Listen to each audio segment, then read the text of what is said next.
মধ্যবিত্ত সংসারে বিলাসিতা না করে অল্প জিনিসেও ঘরবাড়িকে সুন্দর করে গুছিয়ে পরিপাটি করে রাখা যায়।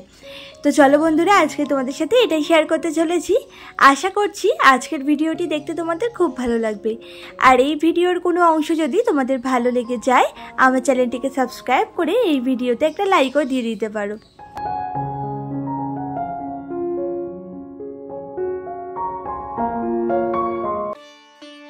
আজকের দিনটা যখন শুরু হয়েছিল তখন দেখো আকাশটা কত সুন্দর। তবে এদিকটায় আকাশটা ভালো হলেও ওই পাশটায় না খুব মেঘ জমেছিল, জানো না, মনে হচ্ছিল এই বুঝি বৃষ্টি আসবে। তবে ওই যে ঘুম থেকে যখন উঠেছিলাম, ব্রাশ ট্রাশ করে ফ্রেশ হলাম, আর গাছগুলোতে যেই ভেবেছি জল দেব, অমনি ঝমঝম করে বৃষ্টি নেমে গেল। আর সেজন্য আজকে না গাছগুলোতে আর জল দেওয়া হলো না। এখনও পর্যন্ত বাইরে বৃষ্টি হচ্ছে, আর সে কারণে দেখো জানলাটা এখনও পর্যন্ত খুলিনি। ভাবছি আগে বিছানাটা গুছিয়ে নিই, তারপরেই না হয় জানলাটা খুলবো।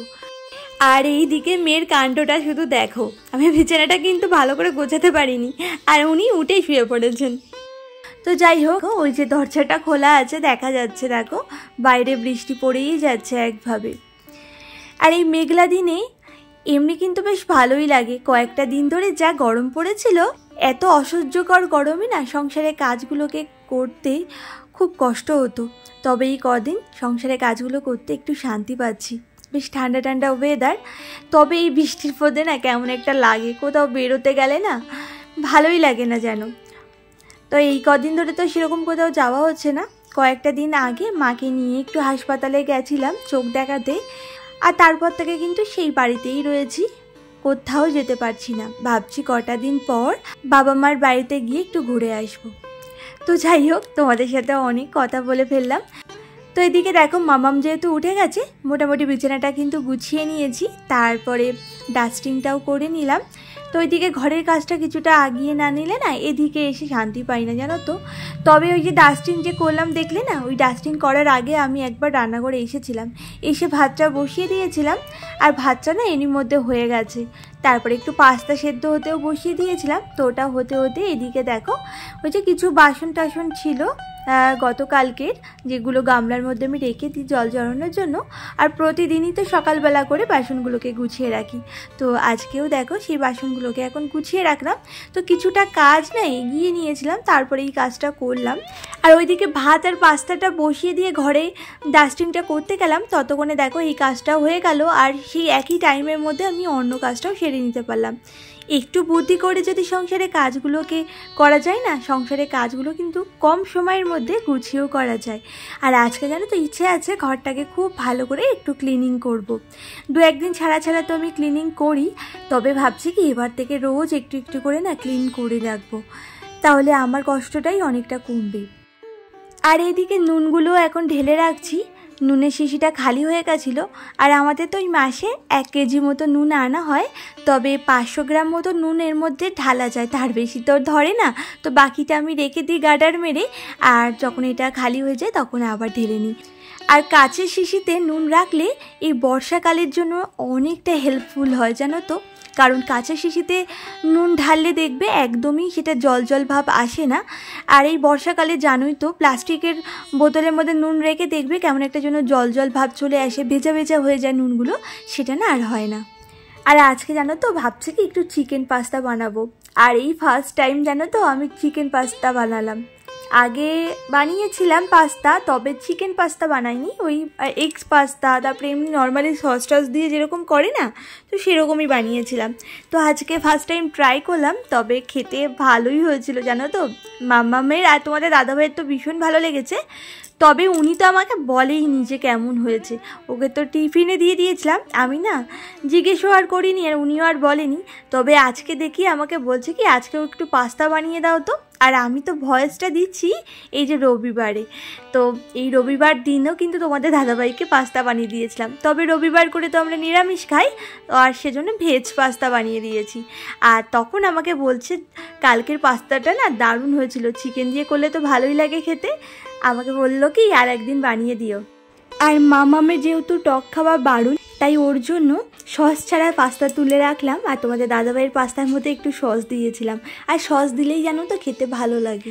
আর কেউ দেখবে প্রশংসা করলে না সেই কাজটার প্রতি এনার্জিটা অনেকটা গুণ বেড়ে যায়। আর আমার তো বেসিক্যালি সেটা হয়। আর আমাকে যদি একবার কেউ মানে কোনো একটা কাজের জন্য প্রশংসা করে আর সেই কাজটা আমি না মন প্রাণ দিয়ে করি, নিজের কাছেও না খুব ভালো লাগে জানো না। তো যাই হোক, এইদিকে দেখো চিকেন করব আজকে। আর চিকেন হলে না আমাদের সেরকম কিছু একটা লাগে না। আর এখন তো শাশুড়ি মা শ্বশুরমশাই আমার ভাসুরদের কাছে খাচ্ছে, আর সেজন্য আমরা তিনজনই খাবো। তো ভাবলাম আজকে আর তরকারি অন্য কিছু করবো না, শুধু চিকেনই করি। আর ওইদিকে পাস্তা করেছিলাম ব্রেকফাস্টের জন্য। তো যাই হোক, তো দেখো ওইদিকে চিকেন টিকেন বসিয়ে দিলাম। তো এখন জলটা দিয়েছি, মানে খানিকক্ষণ তো ফুটবে, আলুটা সেদ্ধ হবে, ততক্ষণ ভাবলাম ঘরে এসে বাকি কাজটা সারি। তো দেখো এই যে কিছু জামা কাপড় ছিল, মানে আগের দিন কেচেছিলাম, তো কিছু না মেলা ছিল। মানে এই ওয়েদারে তো বুঝতেই পারছো জামা কাপড় ভালো করে শুকায়ই না, ওই এনে ঘরের মধ্যে মেলে দিতে হয় এখানে ওখানে। আর সেইগুলোই নিয়ে এখন ভাবছি কি ভাঁজ করে রেখে দিই। আর দেখো চেয়ারের মধ্যে জমানো ছিল, আর দেখতে কেমন একটা লাগছিল জানো না। আর এমনি তো আমাদের ঘরে তো রং টং সব ছটা, মানে অনেক পুরনো, ধরো অনেক বছর আগে করা হয়েছিল, আর সে কারণে কেমন একটা লাগে। তার উপরে তো যে রঙগুলো খাতার মধ্যে করে না, সেই রঙগুলো নিয়ে মাম্মাম সারা দেওয়ালে দাগ করে দিয়েছে। আর সেই দাগগুলোর জন্য কি বাজে লাগে জানো না। তো যাই হোক, ওইদিকে মোটামুটি দেখো জামা কাপড়গুলো গুছিয়ে নিয়েছি। আর এরপরে তো ওয়ার্ড্রপে রেখে দেবো। তো দেখলাম কি ওয়ার্ড্রপটার অবস্থা যা হয়েছিল, মানে এত লন্ডভন্ড হয়েছিল। তো ভাবলাম আগে গুছিয়ে নিই আগের জামা কাপড়গুলো, তারপরে এগুলো রাখবো। তো আগে যেগুলো রাখা ছিল সেগুলো একটু ভালো করে না গুছিয়ে টুছিয়ে তারপরে এখন যেগুলো ভাঁজ করলাম সেগুলো রেখে দিয়েছি। তো যাই হোক, এরপরে দেখো এই শোকেসটাও ভাবছি কি আজকে একটু গুছাবো। শোকেসের কিছু জামা কাপড় না একটু মানে ওলট পালট হয়েছিল, আমার কিছু শাড়ি আছে ওখানটায়, তো সেগুলো না একটু ভালো করে ভাঁজ টাজ করে রাখলাম। আর এখানে মামামের ভালো একটা জামা কেচে দিয়েছিলাম আগের দিন, তো সেই জামাটাও ঢুকিয়ে রাখলাম। তো কয়েকদিন পরে আবার বিয়ে বাড়িতে যাব, তখন তো পরতে হবে, তাই একেবারে কেচে টেচে নেয় মানে ইজি দিয়েই কেচেছিলাম, তো তুলে রেখে দিলাম। আর ওর জামা কাপড় না ওই আলাদা একটা কাভার্ডের মধ্যেই রাখি, আর আমারগুলোও আলাদা রাখি, আর তোমাদের দাদাভাইয়েরগুলোও না আলাদাই রাখি। তো মাম্মামের জামা কাপড়গুলো যেখানে রাখলাম ঠিক তার ওপরে যে কাভারটা আছে সেখানে তোমাদের দাদাভাইয়ের জামা কাপড়গুলো রাখি। আর আমারটা তো দেখতেই পেলে ওই যে শাড়িগুলো যেখানটায় ছিল ওখানে আমারগুলো রাখি। তো এইভাবে মিলেমিশে রাখি আর কি।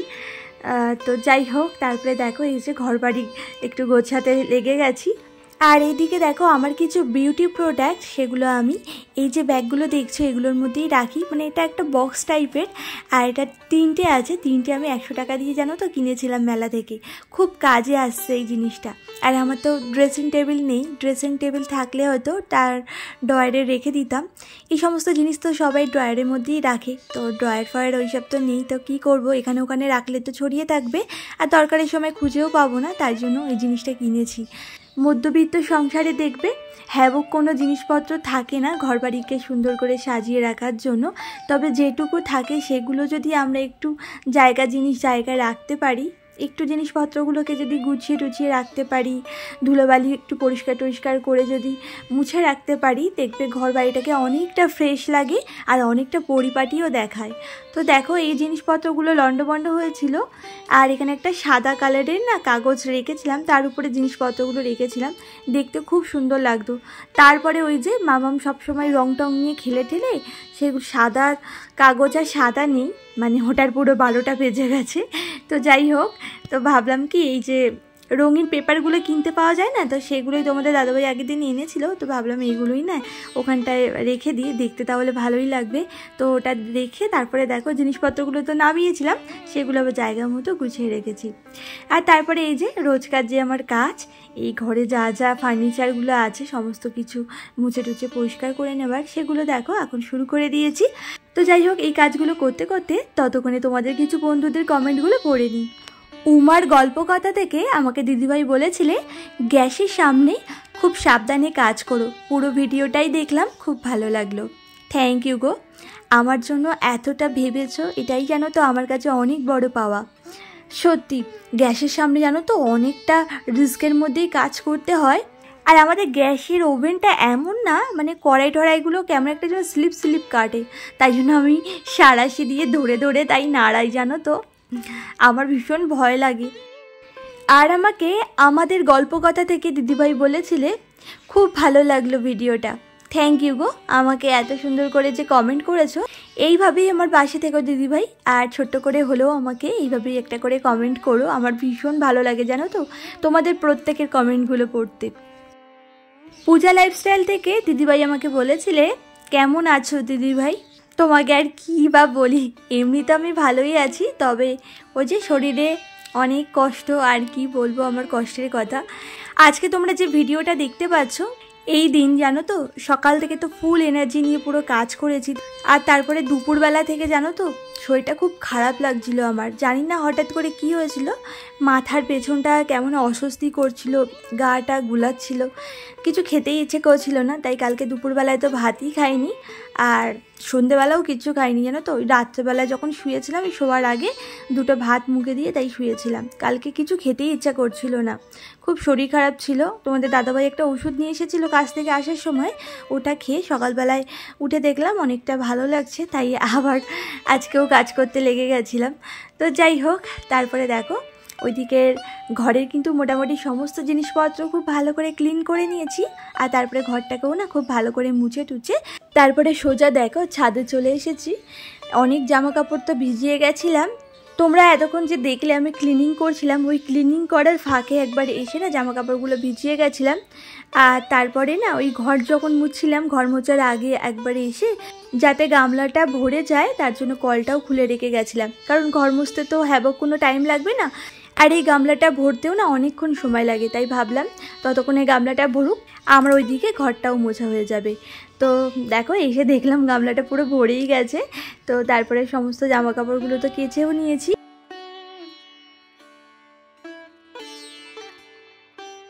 আর আমাকে মা ছেলের স্বপ্ন থেকে প্রণীতা দিদিভাই বলেছিলে লাইক দিয়ে পুরো ভিডিওটা দেখলাম বোন, খুব ভালো লাগলো, অনেক ভালোবাসা নিও। থ্যাংক ইউ গো এত সুন্দর করে আমাকে কমেন্ট করার জন্য।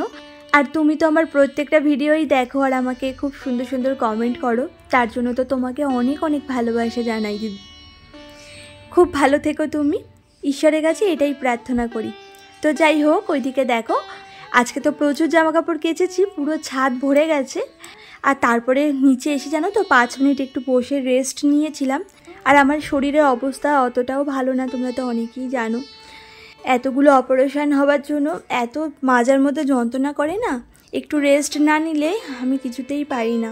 তো ফুল এনার্জি নিয়ে সমস্ত কাজবাজ করলেও মাঝপথে কিন্তু একটু হলেও আমাকে রেস্ট নিতে হয়, নইলে এই শরীর নিয়ে আমি আর পারি না। আমাকে যেহেতু 8 বোতল রক্ত দিতে হয়েছিল, আর সে কারণে শরীরের উপরে তো অনেকটা ধকল গেছে আমার। তোমরা তো অনেকেই জানো আমার কপাল ফেটে গেছিলো, তারপরে এই যে থুতনির উপরে ফেটে গেছিলো, ঠোঁটের উপরটা ফেটে গেছিলো, আর নাকের ভেতরেও অনেক চোট পেয়েছিলাম। তোমরা নতুন বন্ধুরা হয়তো অনেকে জানো না, তবে যারা পুরনো বন্ধুরা আছো, যারা প্রতিদিনই আমার ভিডিওগুলো দেখো, তারা তো জানোই এতটা কষ্ট পেয়েছি না। আর এখন শরীরে বেশি একটা ধকল আমি নিতেও পারি না। সংসারে এত কাজ, সব কিছু কিন্তু আমি কোনো রকম হেল্পিং হ্যান্ড ছাড়াই করি। আমার জায়গায় অন্য কেউ থাকলে হয়তো কখনোই করতে পারতো না, এটা আমি একদম গ্যারান্টি দিয়ে বলতে পারি। যতদিন বেঁচে আছি ততদিন আমি আমার কাজগুলো তো করবই। আর আমি জানো তো ভালোবেসে সংসারে সমস্ত কাজবাজ করি। আমি ছোটোবেলা থেকেই এমন, আমি যে কাজটাই করি না কেন সেটা নিষ্ঠার সঙ্গেই করি। আর ছোটোবেলা থেকেই আমি ঘর বাড়ি গোছাতে খুবই পছন্দ করতাম। আগে আমার দিদি তো করতো, সাথে আমিও না ঘর বাড়ি খুব সুন্দর করে গুছিয়ে টুছিয়ে রাখতাম। তবে এই বাড়িতে এসে সেরকম একটা ঘর বাড়ি গোছাতে পারি না মনের মতো করে, কারণ ভেতরে অনেক রকম কারণ আছে। তো যাই হোক, ওইদিকে তো নতুন ঘর হচ্ছে, তো ইচ্ছা আছে নতুন ঘরকে খুব সুন্দর করে মনের মতো করে গোছাবো, যদি সেই পর্যন্ত বেঁচে থাকতে পারি। জানি না কপালে কি আছে, দেখা যাক।